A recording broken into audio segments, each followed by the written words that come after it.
So we're here with James Degale, Matchroom HQ in Brentwood. First of all, James, going back to that night at Wembley in front of 80,000 people, what was that like for you? Unbelievable to box in front of 80,000 people at such an iconic venue like Wembley Stadium was something else, man. Plus the win and the victory and the way I knocked him out, it was a perfect night for me, man. It couldn't have went better. It couldn't have went better. Definitely, especially after everything you've been through as well before that, and fighting from, I mean, the glowing blue water, so fighting from a shopping centre in front of 80,000 to going in front of 80,000 people. It was a bit of a change from blue water to Wembley Stadium. But yeah, man, listen, I love the big events. I love the big lights. I love the big names. I love the big fights. That's me. That's what I'm about, and that's when you'll see the very best of me.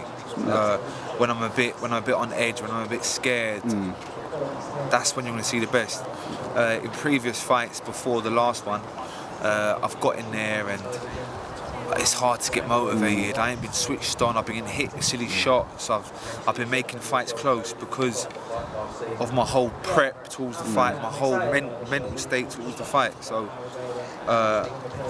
everyone see in my last fight with a good 8-week camp, with me switched on, with me seriously on my game, what I can do, and you see a wicked knockout. And it was against a good fighter as well, like you mentioned, Brandon Gonzalez, trained by Virgil Hunter. People forget this guy that I beat was a good fight. He was unbeaten.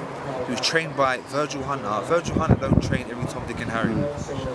He mixes in the gym with some great fighters like Khan and Ward and that.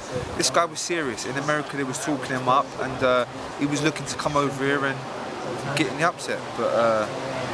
Yeah, that didn't happen. No, definitely. And I mean, I'm guessing you're in the same boat as us, and the question marks of what's next for you. You're number one for you're mandatory for the IBF, Carl Froch's IBF. I mean, what's the latest on that from your side of things? The latest, basically, he has to fight me before February the 25th, but there's talks then boxing in October against Chavez.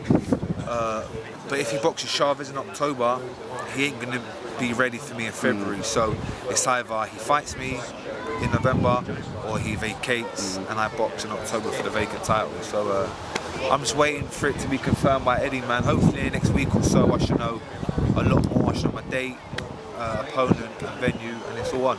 Definitely. And I mean, your another old foe of yours, George Groves, yesterday had a fight announced for him against the European super middleweight champion.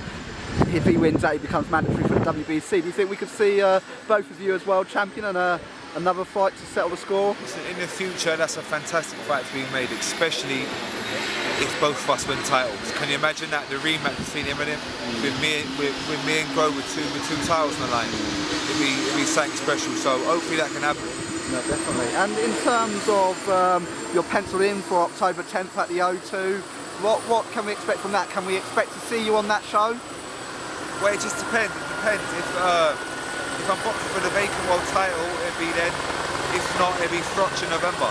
And just got a helicopter going past. Do you think we could? Will you be making entrances in helicopters anytime soon? No, I'm scared of it. Thank you so much, James.